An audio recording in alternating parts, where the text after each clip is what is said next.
What is going on, guys? This is Gene Jensen, and it is time for another Friday Night Live.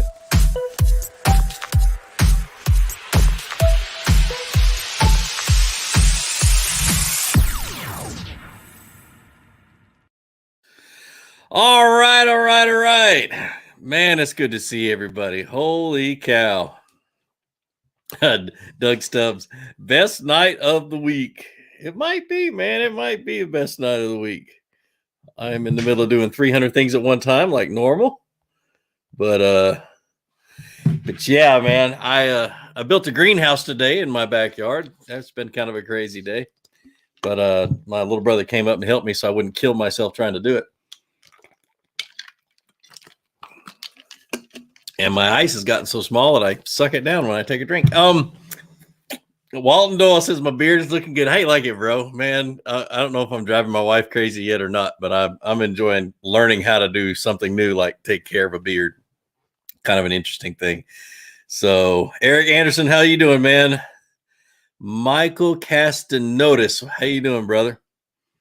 Goodness, it's good to see everybody. Oh, good. Colby, ask that question here in just a few minutes when we get Q&A going, and we will get that rocking and rolling. I'm gonna let the numbers build up. Of course, I've covered my number. There we go. Let the numbers build up a little bit, and then we'll get things going. But everybody doing okay? Why is Ott Defoe saying he made Ott's garage lure when Rapala had DT flats? I have no clue. I don't know what you're talking about. I know Ott makes his own lures. I do know that. He's got quite a few that he has made for himself, and I'm pretty sure he's the only one that uses the ones that he makes. So let's see. Jay Rolfin, you need a shave. No, man, I kind of like it.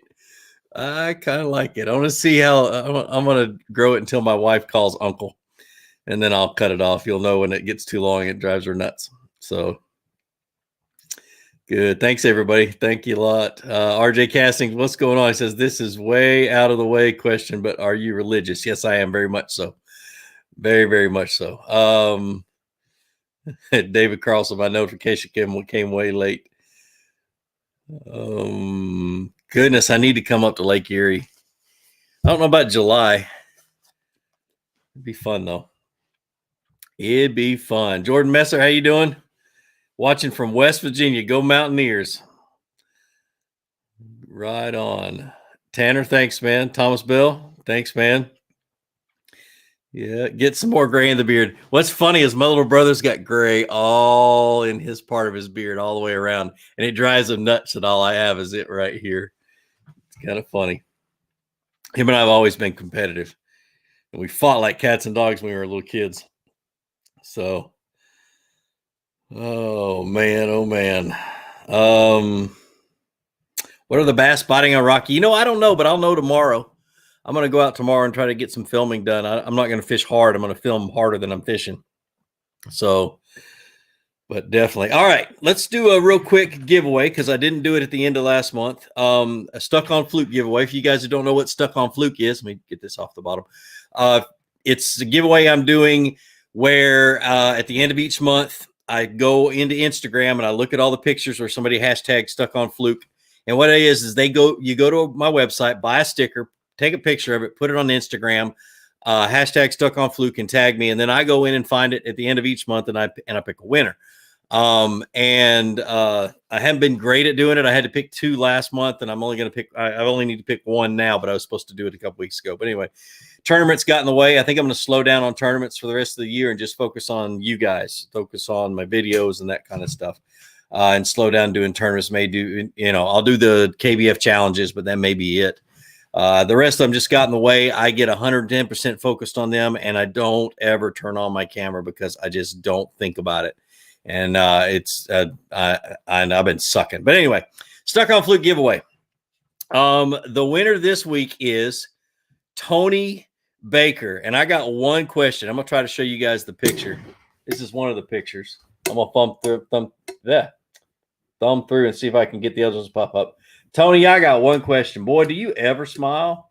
I think that's what caught my attention the most is that you're holding this big old stinking bass and you're not smiling. But that's all right. That's all right. I'm just busting your chops. So congratulations, man. I will send me a message on Instagram if I don't, because I tend to get off of here and get busy doing something else, and I'll forget.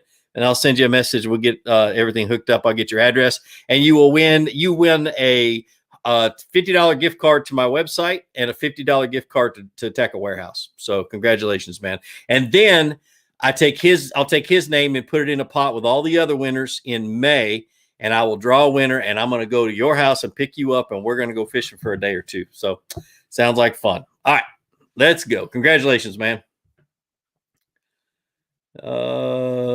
Okay, let's do a little Q&A. How many people we got on now? 182. That's awesome. That's awesome. Alan Preno, he's from Peru. How cool is that?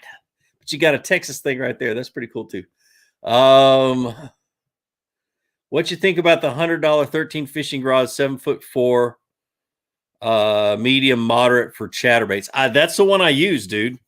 Really, the $100 one is actually the new Fate V3 is now $100, and the Fate Black, the new Fate Black is $80 or in the $80 range. I know that some of them are a little bit more, some are a little bit, it just all depends on the rod, on the model. But anyway, I love them, dude. That's what I use for my chatterbaits. That's what I use for my spinnerbaits. It's a really good spinnerbait rod. It's a really good buzzbait rod, but I like to throw braid on my buzzbaits, and I usually just put it on a jig rod because that's usually what I got a braid on. Anyway, so yeah, really good rod. So can I use a hard slim bait during the pre-spawn swim bait during pre-spawn and spawn season? Yes, you can. I've done that quite often. It works. There's other things that I prefer to fish, but definitely the bass will hit a hard swim bait. If anything, they'll follow it so you can know that they're there. If you watch behind your swim bait as you're bringing it back to the boat, you'll see them. The big ones will follow it, and then they'll go back to where they were. So who just donated $10 for a super chat? Thanks, JPO Fishing, for the super chat. He says, finally got to join one of these. Just wanted to say a huge thank you for teaching me to fish, allowing me to teach my dad, and letting us reconnect. How cool is that, dude? You're welcome. I am so glad to be part of that. That's the kind of stories I love. I love when dads and sons send me messages talking about reconnecting or even having something to do and having a hobby. And I'm grateful just to be a little part of it. That is freaking awesome. Bob Pueglis. I probably killed your name. What's your take on floating worms, pre-spawn, post-spawn from Massachusetts? Dude, that's one of those sleeper lures. The floating worm, you fish it a lot like you do a soft jerk bait. What we used to do is prior to the Cinco, we would wacky rig our floating worm. So you just take your worm hook, hook the worm down the center, and we would jerk it around, and it would, make all kinds of crazy commotion, and you would definitely catch fish on it. It has saved several days for me, especially on spotted bass lakes. But yeah, floating worm is great. It almost is like the more you move it, the better off it is most of the time, and it really, really works good in clear water. So goodness, somebody from Roswell, I just missed it. Please make a walking bait video from a kayak. Yeah, I can do that, Dave Neal. I really can. Thanks for the $3, man. I appreciate it. Let me go up. Eli Self, what's going on, man? James Lowry from Roswell, what's going on, brother? I drove through your town just the other day. So best or good beginner bait caster that's very forgiving. I usually talk about price range. Under $100, but above 70 is kind of between 70 and $100 is what you're looking for. Most brands have a model in that range that is decent.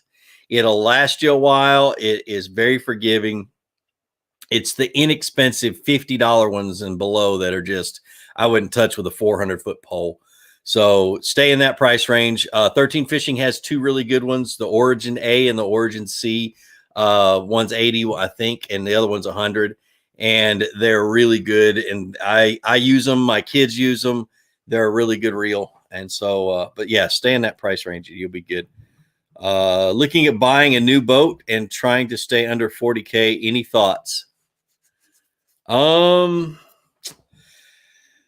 Man, dude, you can find some pretty dang good aluminum boats if you want an aluminum. I've been running Alumacrafts for years, and I love my 18.5 foot Pro 185. It is put 115 horsepower motor on it, and you can get it for somewhere between 30 and 35. Mine's going to be for sale here in about a month. But yeah, dude, you can definitely stay, fiberglass. I don't know. That's a whole different world that I'm not, I don't really pay much attention to. But the reason I choose an aluminum boat over a fiberglass is my cost per day to run that aluminum boat is very, very small compared to what a fiberglass would be. So I'm running probably $25 to $30 a day to fish out of it, and a fiberglass will run you somewhere between 75 and 125 a day. So it is a significant difference. So would you fish Lanier or Oconee? Oconee. I fished many, many years on Oconee, and I've learned it very, very well, and I love it. Absolutely love Lake Oconee.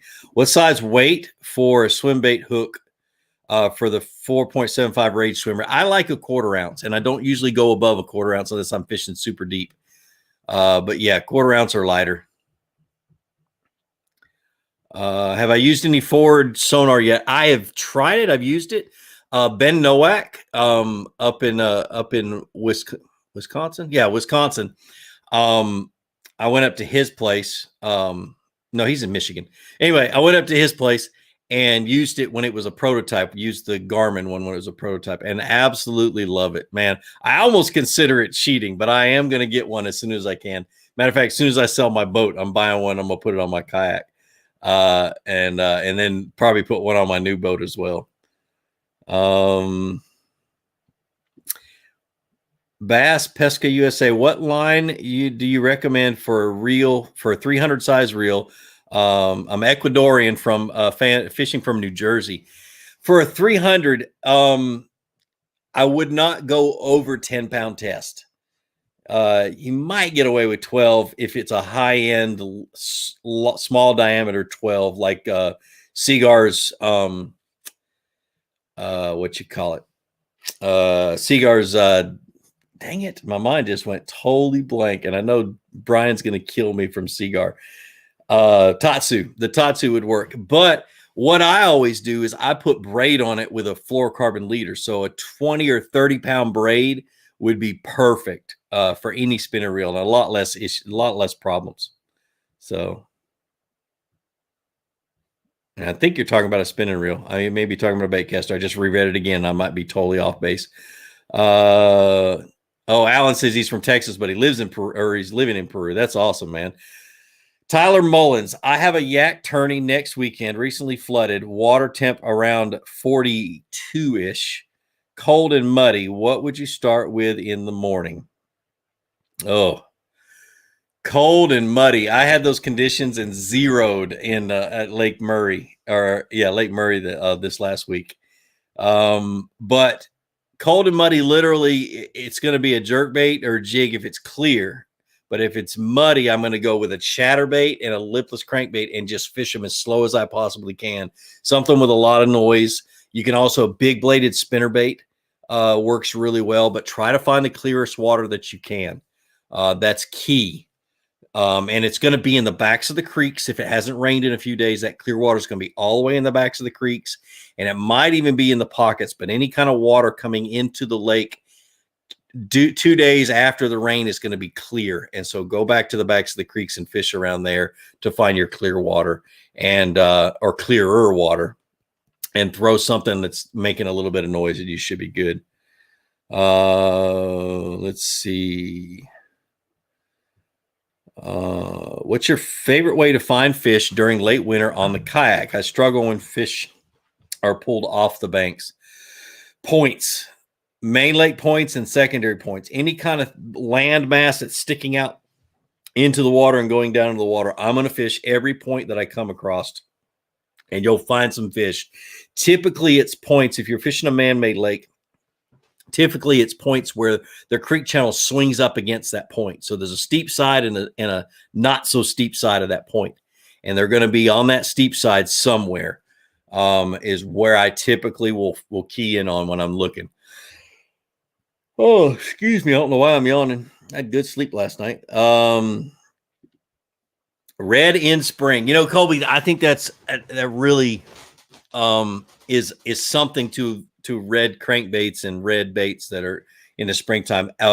That's the time when the crawfish get really, really active. Water temperatures between 45 and 60, and they get really active. And I don't know about the red color. I don't know what causes the red color with crawfish, but man, red and orange and mixed into a green pumpkin jig or green pumpkin spinnerbait or chatterbait, it's dynamite, man. Absolutely dynamite. So anything from 13 Fishing coming out soon you're excited about? Yes, the white rods, the V3, the $100 V3. I cannot wait. And they may be on the market because I haven't checked in a week and a half. They may be already out, but they're supposed to come out like now. And I know the supply chain's all jacked up and everything else, but if they haven't already come out, man, they're about to. And I am excited about being able to fish them. I've been fishing 4 of their prototypes for about 8 months now. And they're really, really good rods for $100. So those are the ones. The other ones I can't talk about because some of them aren't going to be announced until ICAST. So Potato Master, thanks for the $2 super chat, man. I appreciate it. That's awesome. What would you throw in a farm pond in the Milledgeville, Georgia area, about 30 miles north from there? Let me think. Really, a chatterbait would be really good, but a spinnerbait, some type of a yellow or white and chartreuse spinnerbait would work really good. Any kind of moving bait this time of the year, but fish slow, would work really, really good. And then don't forget a creature bait on a Texas rig. Flip it around cover, and on any kind of drops when you're fishing a little small farm pond. But keep your weights light, at least the weights of the bait. So, let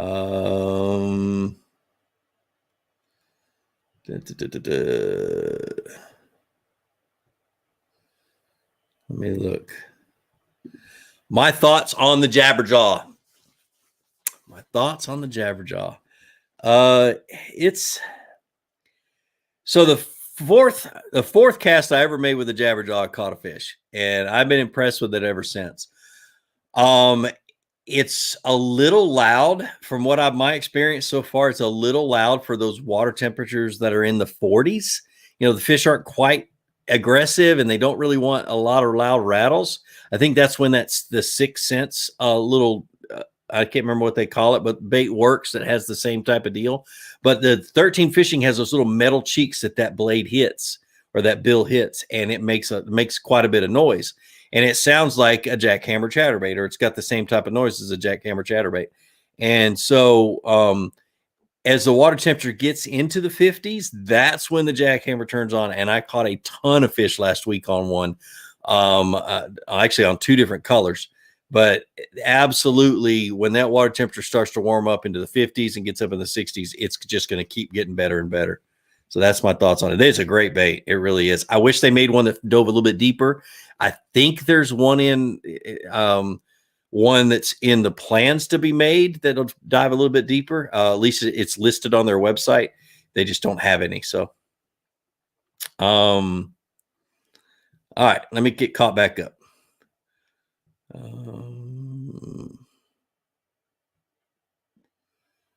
Let's see. Tom, I love this comment. Tom from Facebook says, "Our live scope technology almost cheating?" I think it is, really. I really think it's like sight fishing. I think if you use live scope and you don't catch them in the mouth, the fish should not count, because it is almost like like sight fishing. You see the fish, you see how it responds to your lure, and you see it there. Oh, you can't snag it, or you probably could, but it'd be really, really good. But you talking about a game changer? That thing is nuts, and I've always said there's no such thing as a game changer when it comes to baits and tackle and that kind of stuff. But electronics and motors are game changers. They change the way that you fish. Spot lock, the pinpoint on Motor Guide changes the way you fish. The electronics, your fish finders, once you learn how to read them, it changes the way you fish. Once I learned how to read a fish finder, I became an offshore angler, and I totally moved away from the bank, started catching bigger and better fish and more fish. But that's after I learned how to read a fish finder. So,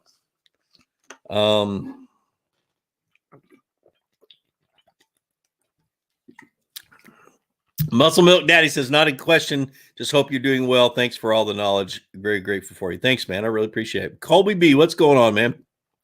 So why is red so important in the spring? I think I just touched on it a little bit. It just has a lot to do with crawfish, and it's just the bass respond to it really, really well, especially in that colored water, that stained water. Clear water, they can. I tend to go to more like oranges and green pumpkins and stuff in clearer water, even bluegill colors. But man, when you get that murkier water, that red really, really works good. So, all right, I'm gonna jump way ahead and try to get caught up to you guys. Speaking of crankbaits, thinking of going braid to leader for cranks from the Kayak. What braid size do you recommend for cranks from the Kayak? All right, so my experience with braid on a bait caster, 40-pound braid and lighter on a bait caster or less on a bait caster, the diameter causes issues with my casts. I get more backlashes with 40-pound or 30-pound braid on a bait caster, and I think it's just the light weight and the diameter of the line. So I've gone up to all 50-pound tests. Now, I bet if I took some time to really adjust my reel and everything else good, and I could probably throw 40 again. So I would say with the crankbait, go with 40 and just expect a few more backlashes and just kind of adjust it a little bit tighter, and you'll be just fine. 50, the only problem with 50 for me is it just makes too big of a knot. Even with the FG knot, it's just too big of a knot for me when I'm throwing a leader.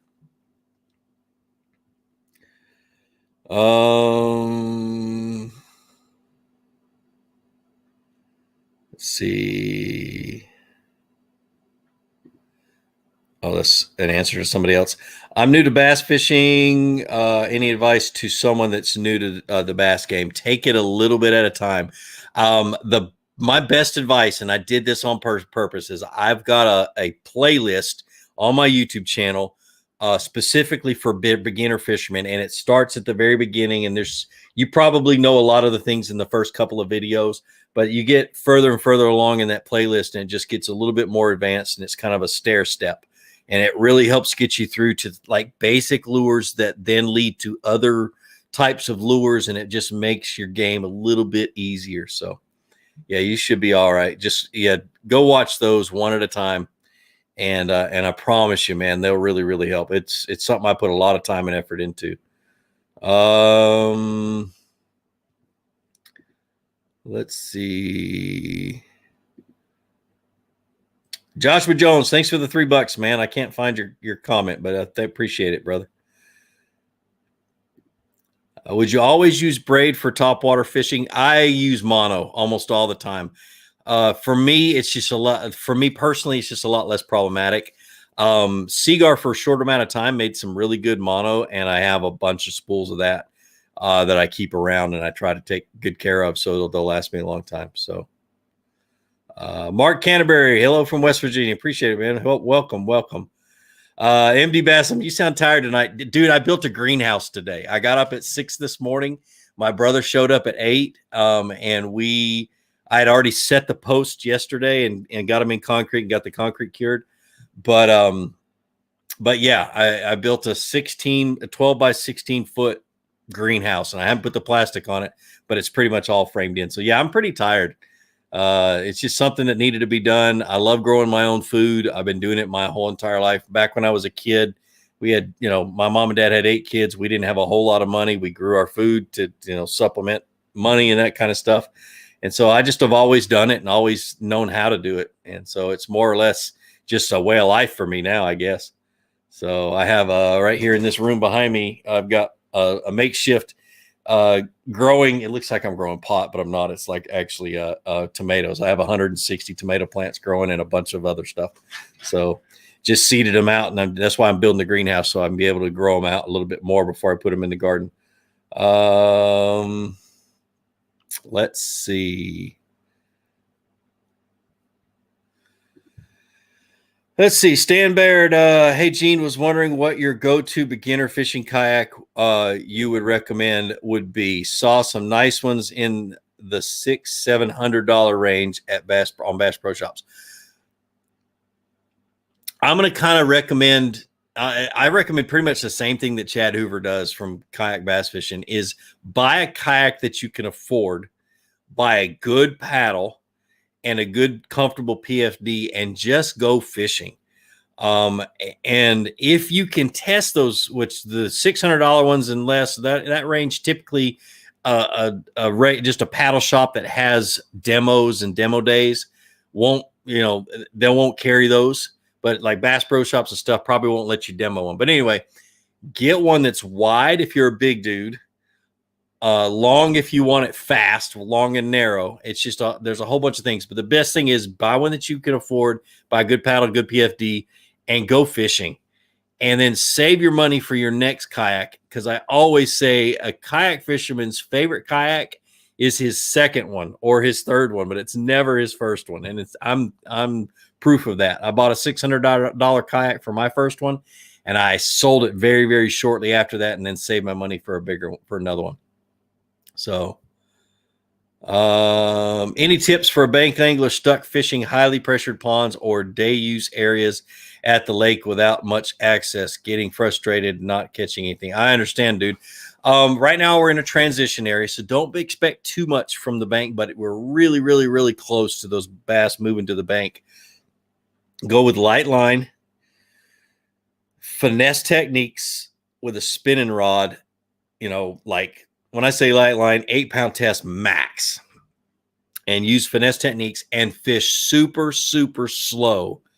Don't try to copy everybody else. Just super slow, especially in those high pressure lakes, and you'll be able to catch everything, or catch a lot of things. Prime example, my home lake, the one that I fish all the time and that I film from a lot, is a public fishing area. It gets tons of pressure. And I figured out that if I fish super, super slow, no matter what I'm fishing with, I catch more fish than when I do like a regular speed or fish like every other Joe Blow will do, So just slow way down and fish light stuff. What are your tips on fishing a jig? I've got a bunch of good videos about jig fishing, Zach, but the biggest thing is, especially this time of the year, put a little rattle on it. They make jig rattles that hook onto jigs, and then drag it. Don't hop it. You can drag it and shake it, but try not to get it off the bottom. If you don't feel a hard bottom, if it doesn't feel rough as you're trying to pull it through that bottom, you're probably fishing too soft a bottom. Jigs do not work in muddy, silty bottoms, because the jig goes down into the silt, and silt covers it up, and the bass can't see it. All he sees is just, mud coming up off the bottom. And so typically it's on hard bottom, and you just drag it and shake it and drag it and shake it. And then when you get bit, just 2 cranks with the reel and set the hook, and you'll be just fine, dude. Man, that's my favorite bite. If I get on a jig bite, which doesn't happen very often, I am just as giddy as a kid at Christmas, man. I get so happy when I'm on a good jig bite. So, let's see. Do you think the Vibe Sea Ghost is as good as the SS-127 on rivers? I fished the new river. If not, the SS-107 is better on a river. The 127 was not meant to be a river kayak or current kayak. It was meant to be a lake, still water type kayak. The Vibe Sea Ghost I've never paddled. You'd have to talk to somebody else that does rivers, but I do know the 107 was designed to be more of a river boat than the 127.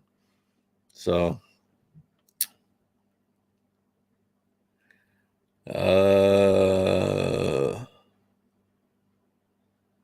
What's the best site to find bank fishing tournaments in Minnesota? Lucky, I don't know.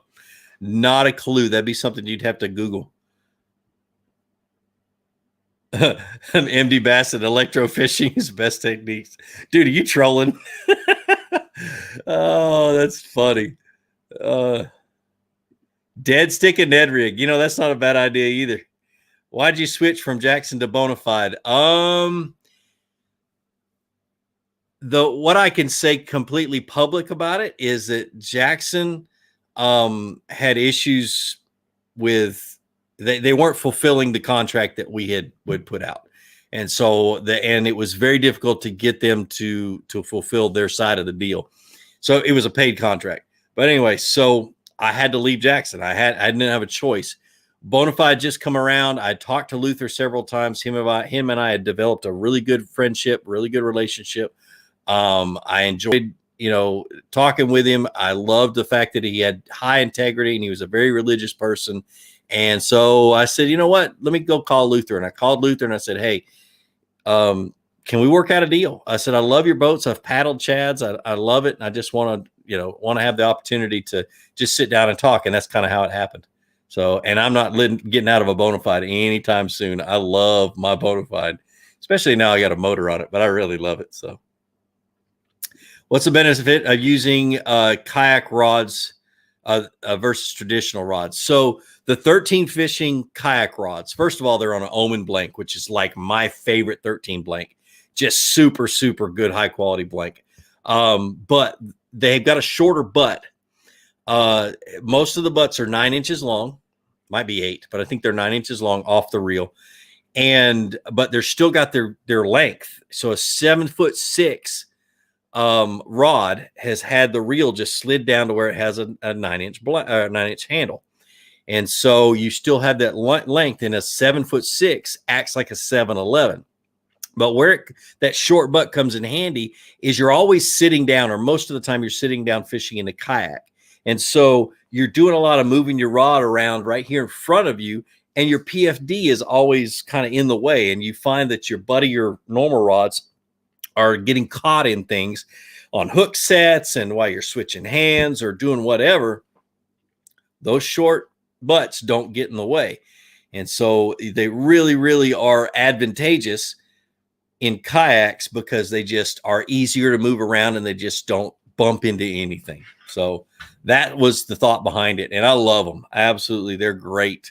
My only complaint, and they know this, and you guys know I don't hold anything back. So my only complaint is that their heavy action rods need to have a little bit longer handle, because those bass hit it, it instantly jerks it, especially a big back bass, instantly jerks it, and you're liable to drop it. And I've got a good video of me almost dropping a rod in Florida. They just need about a 10-inch, maybe 10.5-inch handle, so you can tuck it a little bit more. But everything else is just awesome. So do you believe in the Bass Forecast rating app? If so, next Saturday has fishing at 9.8 epic. I only believe the Bass Forecast rating app for the next day, because it's a forecast, and you guys know everything, and it takes into effect the weather, and the weather always changes. And so definitely for the next day, it usually has some relevance. Where I use the Bass Forecast app is for the feeding times.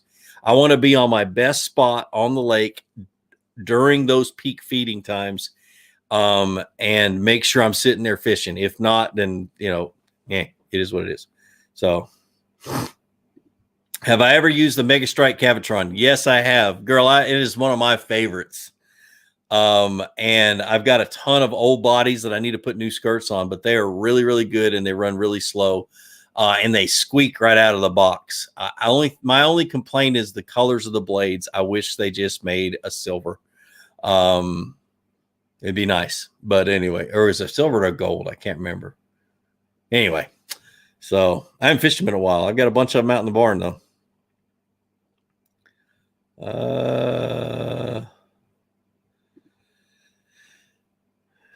Gene, that butt to PFD issue is part of the reason I switched to left-hand reels. You know, I tried, David, man, I have tried to go to left-handed reels. I've got 2 left-handed 13 reels that I got from them specifically to be able to go and flip, and I can flip and pitch with my left hand. I don't have a problem with it. The problem I have with a left-handed baitcaster is after I set the hook on a fish, it's like I have lost my mind. I have no coordination to get that bass into the boat. I've done it so many times with the rod in this hand that I have more control over the bass. And when I've got the rod in my left hand, it's like I just can't do it. My brain just isn't working that way. So that's kind of the way it is. It's just, you know, or vice versa. When I have the rod in my other hand, anyway, it just drives me nuts. I can't do it. Absolutely. When I have that rod and trying to reel it with my left hand, it just sucks. So, do I do any turkey hunting? I love to call turkey. I don't love to eat wild turkey, so I don't shoot them. But, dude, anybody that wants me to come call turkey, I'd be more than glad to. I love to call turkey. Just can't get in the way of my fishing. So, let's see. Whoa, did I just see something from another 5-fish limit? What's up, man? How you doing? It has been a while. Good to see you. What are the best fishing apps when fishing and fishing in tournaments? The one I use the most, and I'm going to pull it up, is my Angler app. Okay? Let me show you this. I'll try to get it without the light being too much of a glare, but I don't think I can. These are my trips. Okay, so let's go to... I always forget to turn it off. Let's go to this one right here. So what I like is after I'm done fishing, I can go and I can pretty much look at how I fish. So let me go over to, excuse my dirty fingernails. Okay, this is me, and it tracks me my route on where I was fishing. Now I was paddling on or I was kayaking on this one. All the places that I covered, all the docks that I fished. And this is, I think, a pre-fishing day. And I can go back, and what it does is it'll keep track of my catches. But not only that, it will go back and tell me what time of the day I caught them, what the weather was doing, what the barometric pressure was doing, what the wind was doing, all kinds of stuff. So I can go back later on and I can track it all and evaluate. That's the number one that I use. The other one, I use Fishing Forecast before I go fishing in the morning. Other than that, that's it. So those are my favorite ones. Sean Wall. Man, thanks for the $10. He says, lakes are finally thawing out here in Pennsylvania, and I'm super pumped. Lipless cranks and jigs are my go-to spring baits. Dude, I'm definitely. Let me, there was a suggestion I was going to make, and it just slipped my mind. Lipless crankbaits, jigs. There was one more. Get a paddle tail swim bait and put it on a half-ounce head and throw it around and watch what happens. That's what I was thinking. I had to read your comment again because my brain just kind of went poof, gone.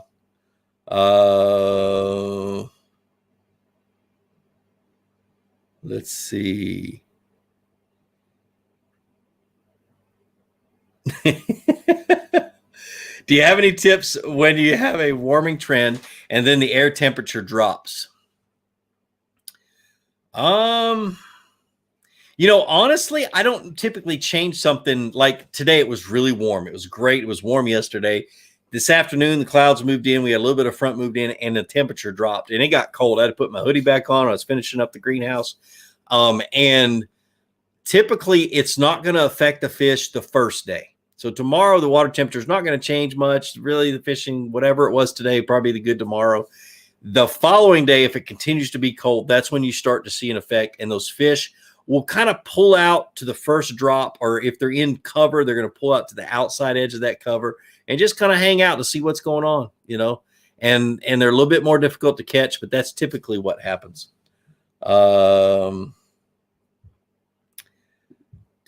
Ross Deschamp.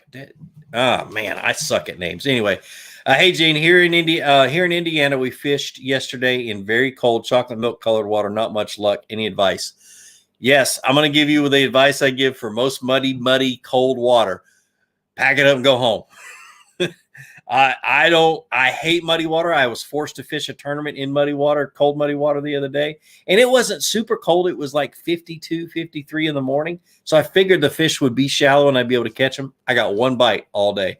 Literally, if you can't find clearer water, pack it up and go home. And I hate to say that because I'm one of those that loves to fish no matter what, but I have never had good luck in cold, muddy water. It's the worst conditions that you can possibly have.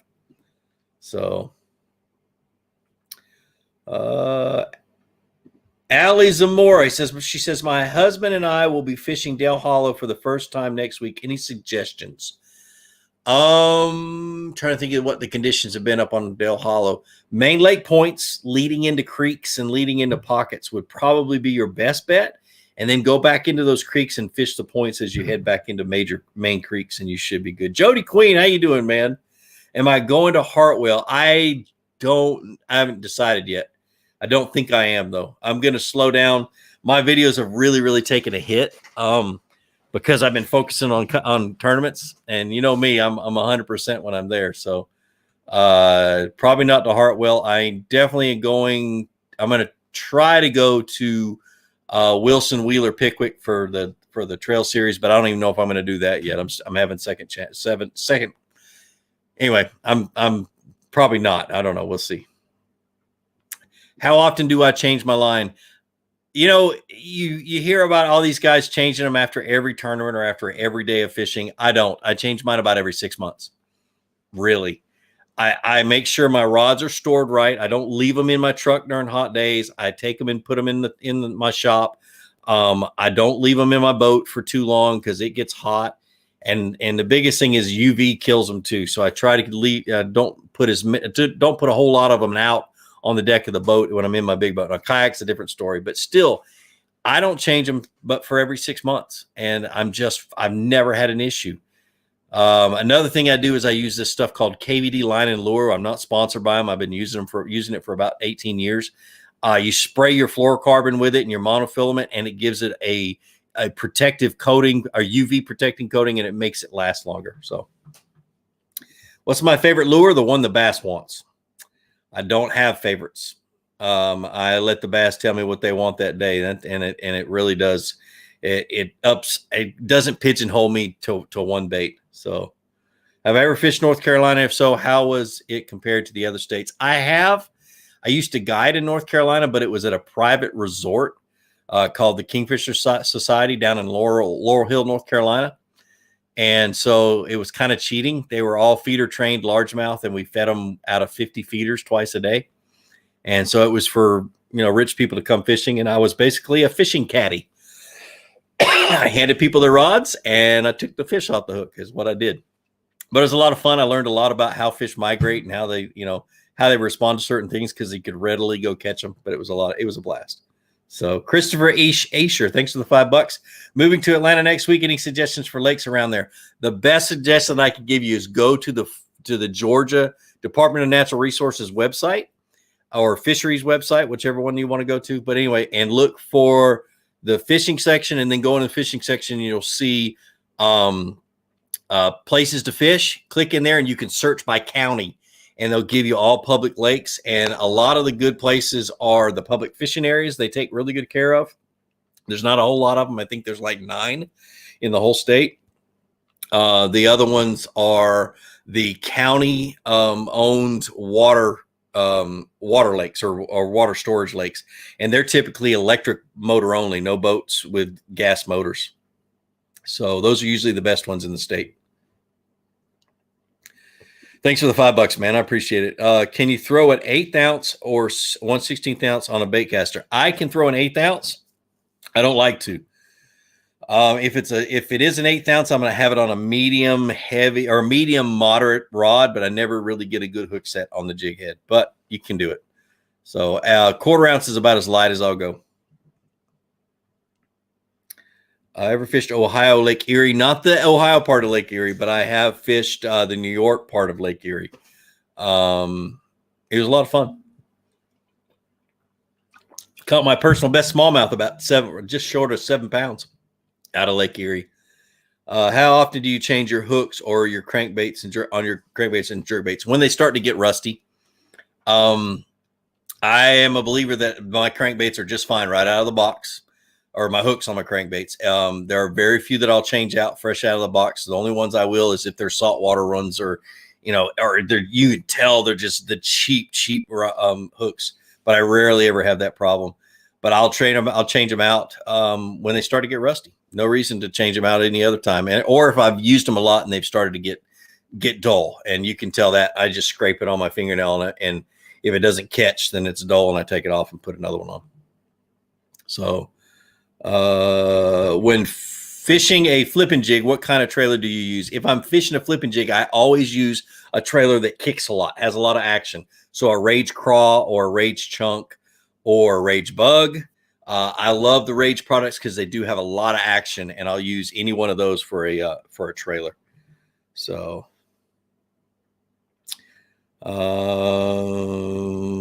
Jer's Custom Lures, he says, been watching your videos and listening to your podcast for a long time. Thank you for the awesome stuff. Appreciate it, man. I appreciate it. David Carlson, how do you feel about 15-pound fluorocarbon for square bills? That's typically what I use when I'm fishing cover. If I'm like ripping it out of grass, or I'm banging it off of rocks, or beating it on wood, and a lot of it, I'm going to use 15-pound. I rarely ever drop to 12. Unless the water's super, super clear, and then I just kind of a mental thing makes me feel better about myself, I guess. But 15 is just fine. So,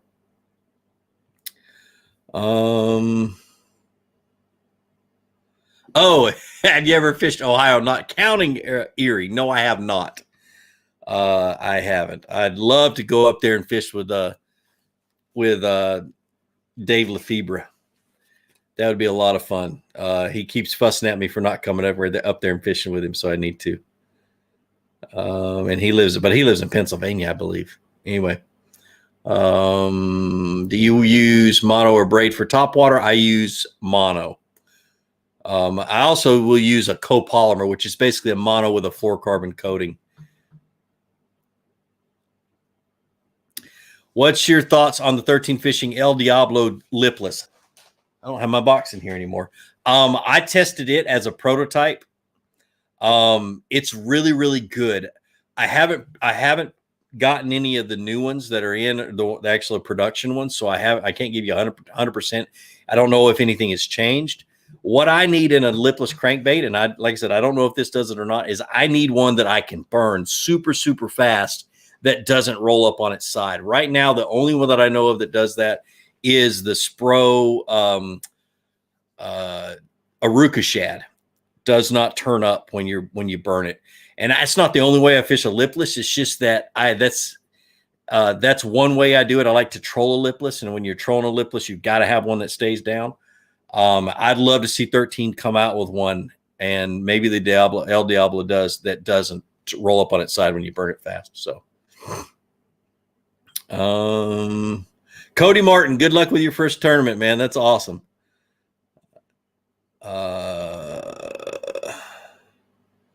What rods do you have, Jordan? Ollie, I'm sponsored by 13 Fishing. I have several different of their models. I use from their Muse, which is one of their more expensive ones, all the way down to the Defy, which is like their $50 rod. They're all really, really good. What I always tell people about them is the 13 Fishing rods and reels. They perform and they feel better than their price point. So I feel like if I'm buying a $100 rod, I really feel like it's a $140 rod when I'm fishing it, that kind of stuff. So I just feel like it's the best deal on the market. Let's see. What are your thoughts on Cinco fishing? Why does this always come up?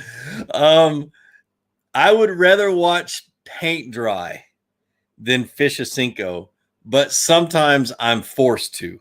Sometimes I know it'll catch fish. I'm in a situation where it does, or I'm down in Florida and I will fish a Cinco. I just don't like to do it because, if I ever make a video, which I probably will, on how to fish a Cinco, it's basically going to be like, throw it out, let it sink on a slack line, watch the line for the jump. Once it hits the bottom, reel it back in, throw it out, let it sink on a slack line, watch the line to make sure it jumps, reel it back in when it sits to the bottom. I mean, it's just, that's, and I know there's a lot more ways to fish it, but it does catch fish, and it catches a ton of fish. I just would rather watch paint dry or grass grow or anything. So, hey, Gene, any advice for fishing the first openings in the ice early spring, looking to get out ASAP in New England? Yes. Throw a jig. Drag it on the bottom, on points, on humps, steeper banks, that kind of stuff. Drag a jig. And then also a jerk bait that suspends about 7 feet deep. You should be just fine. But definitely, man, the jig bite, once the ice is out, I've heard from guys up there that it's just legendary sometimes. If you can get into a spot that has a school of them, because they typically stay in groups, large groups during that period of time, you can really pick off some big ones with a jig. Have I tried the 13 fishing jabberjaw? And if so, how do you like it? I love it. I have tried it. I tried it as a prototype. I've got a bunch now. I've caught a fish on my fourth cast that I've ever had a jabberjaw, and I've caught lots of fish these last few weeks. I just think it'll get better as the water temperature warms up a little bit more. I think it's good at 53 and higher. It's really good. From my experience, anything colder than like 50, it tends to not be good because it's really loud. And typically, from my experience, bass like quieter crankbaits during that colder water. So, what works better for you, hard body lure or soft plastic? This time of the year, hard body lure. Summertime, soft plastic is typically what I do. I'm almost all soft plastic in the summertime. Josh Jones, thanks for the $2. He says, what is your take on Berkley War Pig crankbait? I've never fished it. Not a clue. I almost bought one a couple of weeks ago and I didn't, because I kind of ran out of money. I was buying like Berkley Fritz side crankbaits, and I bought a whole bunch of them and I ran out of cash, so I didn't buy a War Pig. So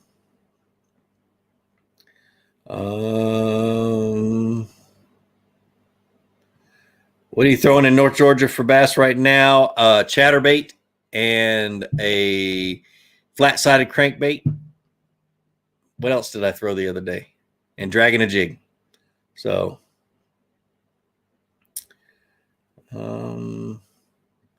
best baits for pre-spawn, it's going to be like a spinner bait and a jerk bait and that kind of stuff.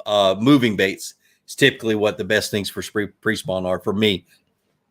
I love the color red, orange, yellow. I got a video I just put out a little while ago about my favorite pre-spawn baits, but typically they're all red, orange, yellow, or a shad color. So, David Carlson, what's the trick to keep your terminal tackle from getting into the other compartments in your terminal box? Man, I wish I had my Plano Edge box. Plano Edge has a new terminal tackle box that has individual boxes that have lids, and they don't get into the other ones. And I love them. They're different sizes. You got a small one, you got a larger one. And they're really, really good at keeping that from happening. Now, what I used to do and what I do on my other boxes that I have that problem is I take, and you have to go way back to one of my old videos that I show this, is I take the lid off of the tackle, off the box, and I take some shelf liner and I cut it out to fit the inside of the lid. And then I'll spray the lid, the inside of the lid with a spray adhesive and stick that shelf liner in there, and it'll keep your stuff from flopping from side to side. So that's the cheap fix. But the new Plano Edge terminal box, it is unreal. And then what I like about it is now you can buy those little boxes separate. So you get 2 or 3 of them, and you can change out depending on what lake you're going to and that kind of stuff. So you really can organize your tackle. Let's see. Power poles or talons? Power poles all day long and then some. The Cinco is the most versatile bait you can use. I don't know. That's a stretch. It's a soft plastic. It can only do so much that a soft plastic can do. So, and yes, I do put it on a Carolina rig and I do a bunch of other stuff, but it's still just a soft plastic. So, what brand of copolymer do I use? I actually recommend, I'm sponsored by Seagar, but they don't make a copolymer. So if you're asking me for a copolymer, the best copolymer on the market is Iserline XXX Super Copolymer. I used it for a long time. It's not expensive. It's a really good copolymer for top water and that kind of stuff. I've gone almost straight to fluorocarbon with Seagar. I started using Seagar back in 90 or 06. It's when I remember buying my first Seagar fluorocarbon. Caught a 9.98 with 8-pound test line out of the grass, and I've been hooked ever since. So anyway, any tips for beginners in Colorado? Same thing I tell everybody that are beginners that really, just want to soak in as much information as they can. Go start watching my beginners playlist. I've got a really good playlist that I put together and spent a lot of time on. And you may already understand some of the first few videos, but they just kind of build on each other. And I'm still adding to it every single year. I'm adding more and more stuff to it. So, Chris says the Berkeley War Pig lipless is very good. Never noticed it turning on its side. I will definitely try it then. Really. And when I say I run it fast, I'll troll it 4.5 miles an hour. And if it rolls up on a side, that's pushing it. I mean, I don't mind it at that speed if it's rolling up, but a fast reel with an 8 1-to-1 gear ratio, I want to know if it's going to roll up or not. See, Joppa Black Bass SRB says, here's one question. I started hunting on chatterbait. Started fishing. Started hunting on chatterbait. Anyway, started hunting on chatterbait. In your opinion, what is your best color and best trailer, best combo? I use several different trailers. The one I typically go to that's like a good all-around trailer is the Strike King Blade Minnow. It was made for blade baits and that kind of stuff, or bladed jigs. Color just depends. I love a green pumpkin on a green pumpkin jig. I tend to match them a little bit and go from there. But really, it's pretty simple with that. It's just I match the colors, and that Strike King trailer is usually what I go to first. But there's several other ones that I will go. Michael Moon is fishing Guntersville tomorrow. What would you be doing? Michael Moon, I would be in the mouths of creeks starting off with and hitting all the points I could with flat-sided, or actually a lipless crankbait. Oh, you made me think about Guntersville now, Mike. Golly. Yeah, I'd actually grab a lipless and I'd go fish the eelgrass. If you can find some really good clean green eelgrass in the mouth of a creek or the first third of the creek, it should be really good. Keep it 6, 7, 8 foot, and I wouldn't go much deeper than that. I'm thinking back on that tournament where I caught 54 fish in one without moving the boat, and it was all on that 7-foot eelgrass on lipless crankbaits and swim baits. So good to see you, man. I got your text. I don't know if I responded to your text message or not. But I got it about the RV. That's awesome. We may be hitting you up this year. What color chatterbait are you throwing right now? I have 3 different colors. I have a green pumpkin red that I've added a little bit of orange to. I have a bluegill color. And I have a white and chartreuse that I'm throwing. So I don't throw the fire crawl much. I know that it's the new in thing, but I just don't like in things.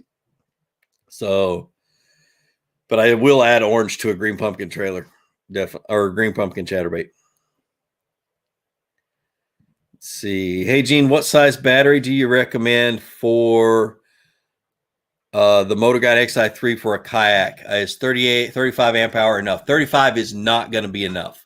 The 53 that Dakota Lithium has, it will be enough for a full day of fishing. Maybe not in the long days of the summer. If you decide to fish from daylight till dark, it may run dead then. But the 100 amp hour will run about 15 miles on a 55-pound thrust XI3, and so the 53 amp hour should get you a full day of fishing. So with 7-8 miles, definitely.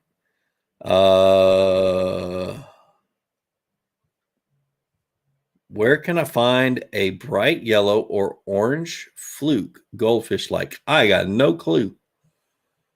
We'll go through. Jamie Broad, would you go 100 amp hour? I do use the 100 amp hour, but only if I like the second day at Lake Murray for the KBF event. I definitely was glad I had the 100 amp hour because I ran that thing according to my to my angler app. I ran it 11 and a half miles that day. And so, and I don't think that the 53 would have worked. So I definitely, the way I fish a lot of times, and if I'm on big lakes and I know I'm going to run a lot, that 100 amp is plenty. But like I say, the 53 is plenty for just your normal everyday, go out and go fishing type deal. Good to see you, brother. Do you know of any places to pitch a tent and stay cheap down on Pickwick? I always stayed at the state parks. I can't remember how much. It's been years since I've stayed there, but the state parks is usually, they're safe. They've got power and water, power, so I can charge my stuff. As for and if you're just pitching a tent and you're living off the grid, they do have tent sites that are inexpensive. For me, in my travels, usually tent sites are between $15 and $20 a night. So, but as for free places, I got no clue. If you're going out this weekend, what are you throwing on Lake Oconee? Everybody this time of the year on Oconee throws spinnerbaits and square bills, right? Around docks. They always do. They just want to throw spinnerbaits and square bills for some stupid reason. I grab a 1/4 ounce shaky head, a black trick worm. I find that dirtier water. I don't go up into the clear water. And I love to throw in the corner posts of boat docks. Until I get bit, and then I'll work the boat dock really, really good. So the inside or the shallow corner, the deeper corner, and then under the gangway that goes from the bank to the docks are typically what I'm doing. And I'm throwing a black trick worm as close to the dock post as I can get. And typically it doesn't hit the bottom. If there's a fish there, they're going to bite it on the fall. And I won probably 5 tournaments on Oconee doing that this time of the year. And I wish I was down there again. Man, that's a good bait. Oh,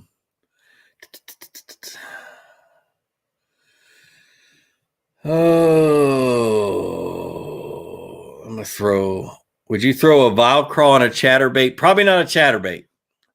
I don't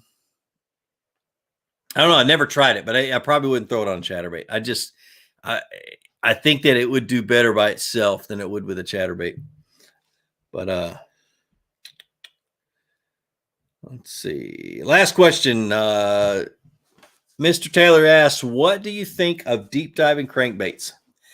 I like them. I fish them in the summertime. I typically don't fish them any other time of the year just because the bass aren't out there that deep. And anywhere I'm throwing a deep diving crankbait, I'm almost more willing to throw a Carolina rig. I just have more confidence in it. But the last several years, I've been throwing more and more deep divers, and absolutely am getting better and better every year. And I just haven't gotten to that point where I feel like that's going to be my first go-to bait. So anyway, all right, guys. Well, I'm going to jump off of here. It has been well over an hour. Thanks for joining me. Don't forget the Stuck on Fluke giveaway. And we will see you next Friday night. I'm going to start doing these a lot more and start fishing a lot less tournaments so I can stay up with you guys. But like I always say, be sure to introduce somebody to fishing, introduce them to my channel, and help you teach them how to fish. More importantly, get out on the water, go out and catch some fish, and have a great day. We'll see you.